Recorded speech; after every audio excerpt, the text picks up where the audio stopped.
everybody, welcome to Money's No Object. I'm your host, Dylan Howell. This is episode number 90 of our YouTube channel and podcast, and I cannot be more excited to continue working with you guys on personal finance topics that I think could be extremely useful to you in your personal financial life. Today, I'm going to be breaking down how the financial action plan can help you in a crisis, specifically using COVID-19 and the pandemic as my backdrop. Many people go about life without a financial plan. And I want to change some of your minds on how you think about your finances. I want to allow you to trust that the plan that I have for you guys as far as the financial action plan is a good plan, and it can allow you to prosper even amidst a crisis. So we're going to talk about step by step how even beginning the financial action plan can help you to walk through your financial life and lead you to long-term financial freedom even amidst a crisis. Before we get started though, if you could go down below, hit the big red subscribe button, like this video, leave me any feedback in the comments as we go along, and I'll be sure to get back to you there. If you're listening on Apple or Spotify podcasts, then make sure that you subscribe there and leave me a review. Follow me on social media at MNO with Dylan. I'm on all the major social media sites and put a lot of good stuff out there for you guys. And then if you want to work one-on-one with me and create a financial plan that is specifically tailored to you and your life, then we can definitely do that. Just go to my website, www.mnowithdylan.com. Click on the Work with Dylan tab and choose the financial coaching session type that would work best for you. And we can begin pushing towards your long-term financial goals. So you guys hear me talk about the financial action plan. You hear me talk about why I want you to do the steps that I am setting out for you. You see me talk about, I want you to be out of debt and have an emergency fund and be investing and all these different types of things. And for some of you who may be new to the channel or haven't watched those episodes or listened to those episodes, then I do want to do for you, one, a recap of the financial action plan, but two, I want to show you how the financial action plan can be particularly useful to you even amid a crisis, and why even starting at the point that we are at in the pandemic, or if you would have started earlier or whatever it may be, could have still put you in a better spot and can still put you in a better spot financially than you were previously in. So if we're going to do this, let's go ahead and just start from the top. The very first thing that you need to do in the financial action plan is create a unique monthly budget, okay?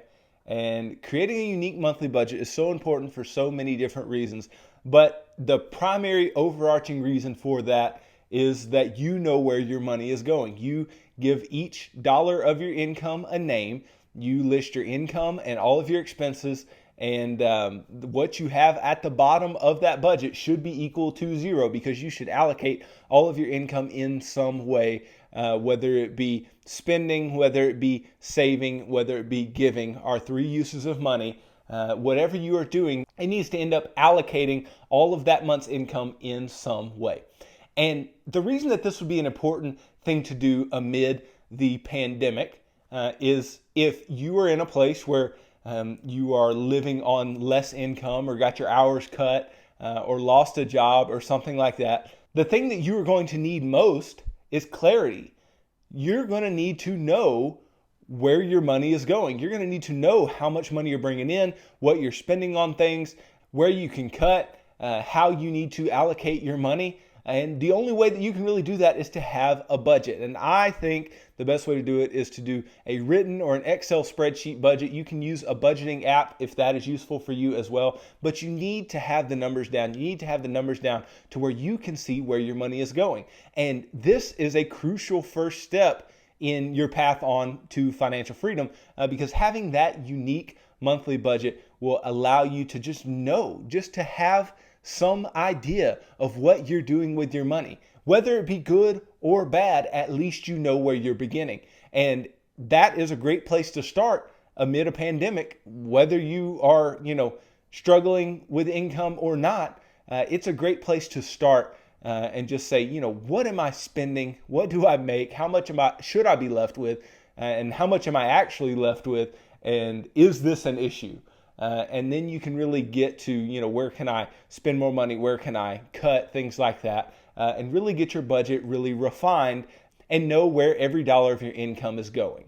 Then the second part of the financial action plan is to save 1 month of expenses into a small emergency fund. Now, let's just think if you were to lose a job amid the pandemic and to at least have 1 month's worth of expenses sitting there, that gives you a 1 month cushion. That gives you 1 month where you don't have to go further into debt. You don't have to, ask somebody else for money. You don't have to, do anything that is outside of what we talk about on this channel, or anything that is outside of good financial practice to continue on with your life for a month. You have a month's worth of expenses that you can take care of yourself, take care of your family, take care of all the needs around you, and it gives you a month to find a new job or find some other temporary work to do, or to find some way to supplement your income until you can get back to work full time. And so having that just initial 1 month of expenses is a huge, huge deal. I know it's not a ton of money. It's not a ton of a safety net, especially if you're out of work for 2, 3, 4, 5, 6, 7 months, right? It's not a huge safety net, but we don't want to be out of work that long, first off. And second off, at least it gives you some cushion. At least it gives you some time to make some decisions, and it just starts you with a little bit of cash to say, okay, if something is to happen, then I can go ahead and use this cash. And COVID has been a huge time in which needing a little bit of cushion has been paramount. It has been paramount to have some cash setting aside in order to take care of emergencies, because many have dealt with huge emergencies this year, and it looks like it has continued in many, many parts of the country and the world. So having that first 1 month of expenses set aside, that just gives you a little bit of breathing room to where you can move forward in the plan well. Now, the third part of the financial action plan is investing up to your company's match. So this is basically where if you have a 401k, 403b, any type of employer-sponsored retirement account that is offered to you through your employer, and they offer a match, right? Typical matches are 3, 4, 5, 6%, where whatever percentage of your income you put in, they will match that percentage. We want to be taking advantage of that, obviously, because it is free money. Well, amid COVID, amid the pandemic, right, the stock market fell off of the face of the earth in late March and lost over 30%. But we are up over 11% for the year at this point. We are having an above average market year. So how much more important would it be to take advantage of that match if you are in a place where your job is stable? Obviously, you can only do this if you have a job, if you are working consistently. That's the only way that you could be taking advantage of this step in the first place. Obviously, if you are out of work, you don't need to be investing. You need to be taking care of what's going on within your own home. But if you can take advantage of this, and you could have bought more shares of mutual funds at the bottom of the market, or as the market was falling or whatever, then you could have made really good returns for this year as well. And so this is not a huge step where I'm talking about, this is the biggest thing as far as being financially free and how COVID has impacted our finances. But even amidst this pandemic year, we have had an above average market year, and it would have been awesome if you could have gotten some free money to take advantage of the gains as we move forward. And so that is a big step to go ahead and get us started in our investing journey, to get us some money working for us and some dollar bills compounding forward as we move into the future. So we'll move past that, but that is an important step as we move into this fourth part of the financial action plan, and that is to pay off all consumer debt. Now, you guys know how I feel about debt. I have talked extensively about debt. I made a whole episode about COVID-19 and debt in yesterday's episode, but let's just talk in general why it is good to be out of debt. Well, because when you're out of debt, you have money, right? And when I'm talking about debt, I'm talking about credit cards, student loans, medical bills, payday loans. I'm talking about your car loans. I'm talking about anything that you are paying on month by month that is not your primary residence, is not your home. That would be considered consumer debt in this particular step. And we want all of that consumer debt paid off. And when we have that consumer debt paid off, and then what we have is options, right? This is one of the biggest steps of having financial freedom. It's one of the biggest issues in the lives of many Americans today, is that we are so deeply indebted to car companies and so deeply indebted to credit card companies and to these student loan lenders. We are so heavily indebted. And in being so, we don't have cash to do things like, spend money on things that we want to spend without going into debt to do so. We don't have the ability to save money, to have any type of rainy day fund. We don't have the ability to invest at a high level in order to grow our money forward for the future and have money to retire on. And we can't give money and be extremely generous because we don't have any margin to do so. That is what debt is taking away from you. It's taking away the options that you have with your money to do things that you want to do with it, whether it be giving, saving, or spending in any of our three uses of money in any proportions that you want to do so. Whether it is any of those three that you want to do with your money, you are being kept from doing that by having debt. And so we don't want to have debt in our lives. We don't want to have that consumer debt pulling us down. And when you're out of consumer debt, think about how quickly you can build wealth. Think about how quickly you can save money. Think about how quickly you can just decide to give money to someone in need. It's a much easier decision. It's a much less constrained decision. You will have less stress. You will have less anxiety. You will have less worry about your finances when you don't owe money to anyone. And so that is why, in general, being out of debt is so huge. But when we're talking in light of the pandemic, in light of COVID-19, why was being out of debt so important? Because if you lose your job, right? If the economy shuts down and you lose your job, and I talked about this yesterday, if you lose your job, you immediately are in a place where you need to keep as much money in your house as possible. You need to keep as much income as maybe your spouse is making or as you can go out and make, or you need to keep as much of your savings set aside as you can. And it's hard to do that when you have debt payments to make. I know that they have put pauses on student loans for now, but car companies are still charging you. Most mortgage companies are still wanting their money on time, even though some have given some concessions, but those concessions aren't necessarily good for the borrowers. The credit card companies are still wanting their money. And amid all of this, you are in a place where you don't have a job.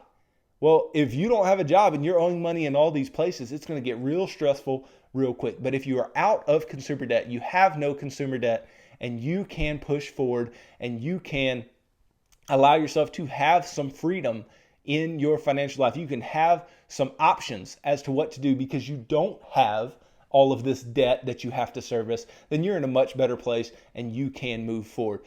So that particular step is huge in pushing towards financial freedom. And it is huge that when a crisis comes, being in debt is always a dangerous place to be. Now, apart from that fourth part, the fifth part is the second biggest part of the financial action plan, especially amid a pandemic. And that is to save 4 to 6 months of household expenses into an emergency fund. And the reason that we want to do this is so when we do lose a job, or when we're out of work for 3, 4, 5 months, or when our spouse loses a job, or when somebody in the family gets COVID and we have these medical bills that we have to put up with, or anything that may have occurred along those lines, you have money to pay with it. You don't have to worry about, how am I going to pay for this? I have to swipe my credit card. I have to use, a payday loan, or I have to go about, finding some way to borrow this money. You don't have to borrow the money. You can just reach over. I know it's painful to make big payments and it's painful to use that emergency fund, but that is what it is there for. It is there for things that are, they are urgent. They are necessary and they were not expected. They were unexpected. And in being all of those three things, then we would use that money on whatever it may be.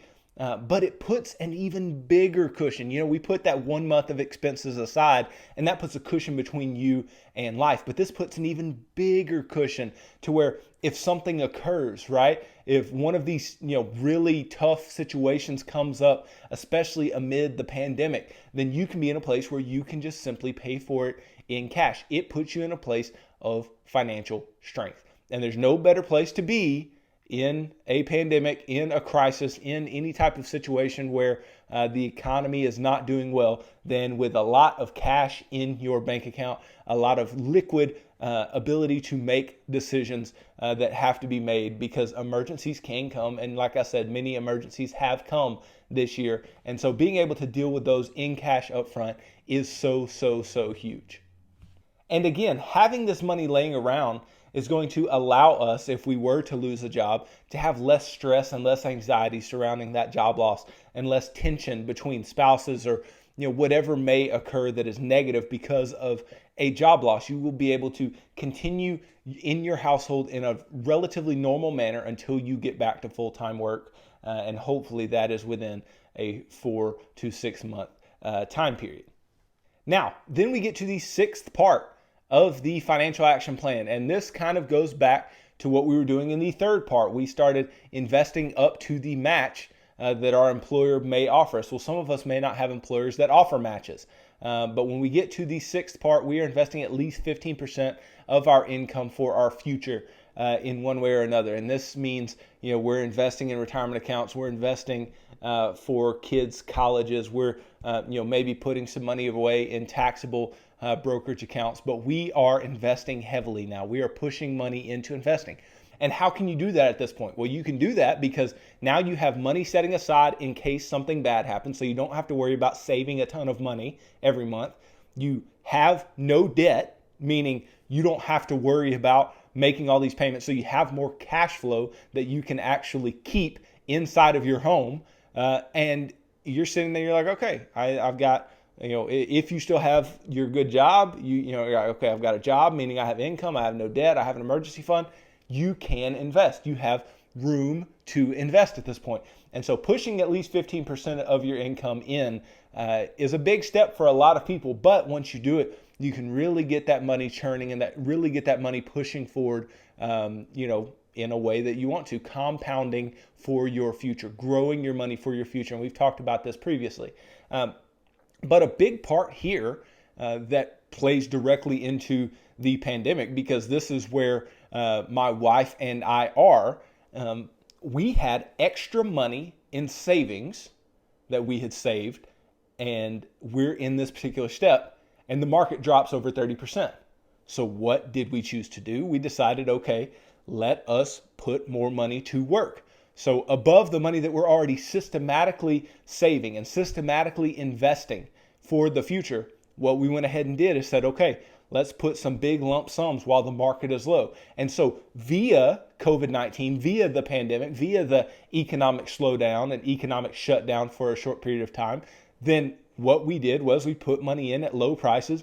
And since then, we have made very, very good returns on that money. So it creates opportunity amid crisis. And so if you're in this particular step, then you can take advantage of the opportunities amid a crisis. And that's such a big deal, for anybody who wants to, make some excess returns. You have to view crises as an opportunity, not as something where we're just going to yank our money out. And we've talked about this. We've talked about why our investments were so heavily impacted by COVID-19 and how we should be thinking about this type of market crash and how we should learn from it and move forward in a way where we are knowledgeable about how the stock market moves and how we should be investing when things are not so good.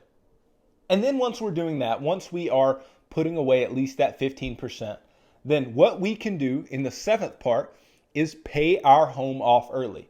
And again, I get a bunch of detractors about paying your home off early. Why in the world would you do this? Well, you're going to do this, especially when you look at the impacts of COVID-19, the impacts of a pandemic. This is exhibit A as to why you would want to pay your home off early. Because people say, oh, well, you can just, borrow at this low rate and invest at a higher rate. So why would you not just make that difference? Why would you not just make that spread?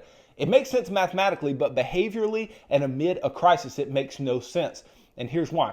Because if you're an individual who loses a job amid a crisis, okay? And let's say your only debt that you have is your home. Let's just say that is the case. But let's say your mortgage payment is obviously the largest payment that you have, which is the case in most households.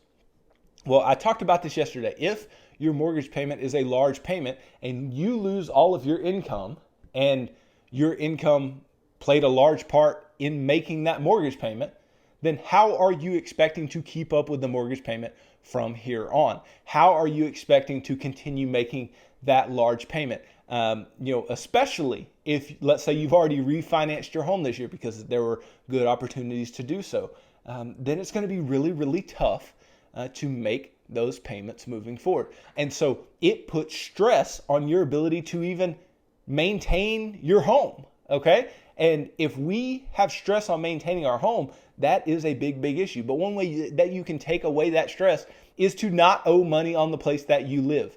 And if you don't owe money on your home, then you will have the utmost options. You will have the utmost freedom. You will have the utmost ability to take your cash flow and do what you want to do with your cash flow. Now, I'm not saying that you do this in a way where you're investing nothing and you're doing this. No, we're doing this simultaneously with our investing, okay? And I understand a lot of people are like, okay, well, couldn't I just be investing, way, way more and, just making my house payment and moving forward and making it on a 30 and not a 15 because, I've made my feelings clear about the 30-year mortgage and how it is not the best use of your money. But people are going to give pushback on that because mathematically, yes, I understand you are correct, but you are wrong if you think that behaviorally this is how it works out. You are wrong if you think that a crisis cares about your little math trick. The crisis does not care about your math trick. All that lenders care is that they get repaid. And if you lose your job and you cannot find another job because your industry is heavily impacted by the crisis, by COVID-19, then you're going to be in a place where you're going to be struggling to make a house payment, okay? And now you likely can't invest anyway.